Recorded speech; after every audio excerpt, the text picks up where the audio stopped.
Hello, West Deer. It is the 19th of May. One day away from the primary elections, I thought it's a good opportunity to take a look at the candidates, what their platforms are, what they are saying about themselves, and what others are saying about them. So first and foremost, let's just take a quick look at the map. This is a map that's been floating around social media over the last week. I really like it. It highlights very clearly where each district is and which candidate belongs to or is running in which district. If you are in District 1, you're either going to be voting at St. Victor's Church or at West Deer Volunteer Fire Company number 1. District 2, you're voting at the Church of the Nazarene. And finally, District 4, they are going to be voting over at West Deer Volunteer Fire Department number 3 on Gibsonia Road. Let's take a look at the candidates themselves. Let's just get the at-large candidates out of the way. There's only two, one on each side, so there's not a lot up for grabs here. These are the two that are going to be going against each other in November. Let's take a look at District 1. On the Republican side, you have Caroline Hollabaugh running against the incumbent Jeffrey Fleming, is currently seated and endorsed by John Hollabaugh. And Caroline is the sister-in-law of John Hollabaugh, and she runs on a community-centered government platform, economic revitalization, and emergency services support.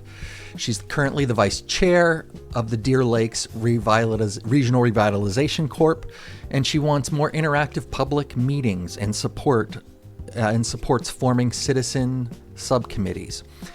She's focused on attracting businesses, revitalizing commercial areas, and ensuring that various emergency services are well resourced in West Deer.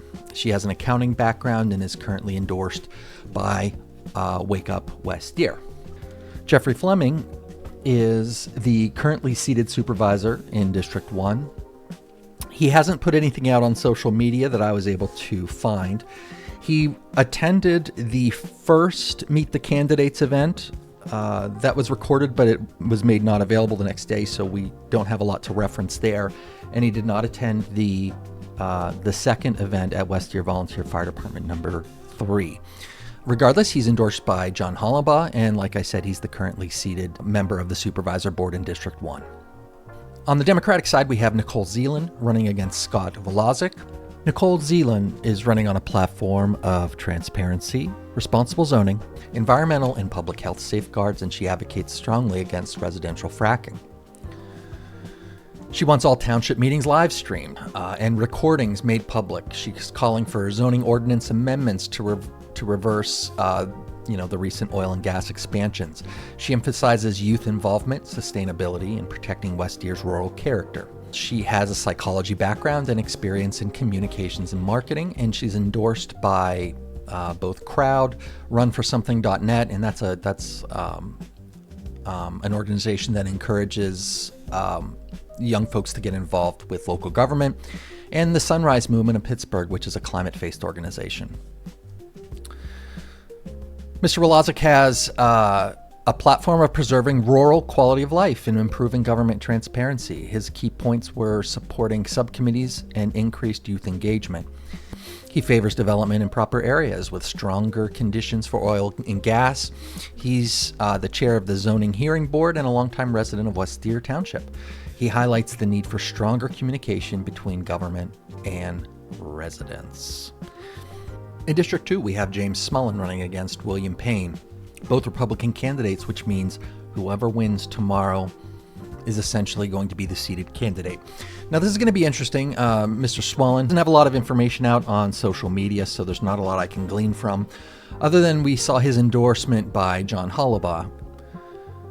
William Payne, or Bill Payne, runs on a platform of open government, procedural integrity, and responsible development. He's a former zoning officer for West Deer, and he authored the original zoning ordinance. He believes that public comment should be unrestricted and encouraged. He is critical of recent zoning changes, advocating setbacks and safeguards for gas well development.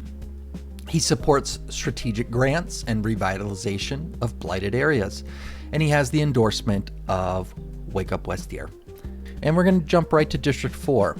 We have 2 running on the Democratic side and David Harrison running on the Republican side, unopposed. Mr. Harrison, he ran in 2023, lost to Joshua Wigand, and he has the endorsement of John Hollabaugh. On the Democratic side of things, we have Dennis Blackwell. Dennis Blackwell is a lawyer. He owns his own law firm. He's a solicitor on the Zoning Hearing Board, and he is also on John Hollabaugh's list of endorsements. Josh Wigand is the incumbent, and he runs on a platform of public safety, infrastructure, grant funding, and transparency. He has a lot of emergency services involvement. He's a current firefighter. He's the chief at West Deer Volunteer Fire Department number 2. Politically, he advocates against zoning changes and that remove protections from residents. He believes in expanding communication channels and was instrumental in forming the Deer Lakes Regional Revitalization Corporation. He has the endorsement of Crowd and Wake Up West Deer. And that is my summary of all the candidates. Again, know what district you're in, know where you're voting, and go out and vote. I look forward to seeing you guys out there, and we will talk on the other side of this primary election.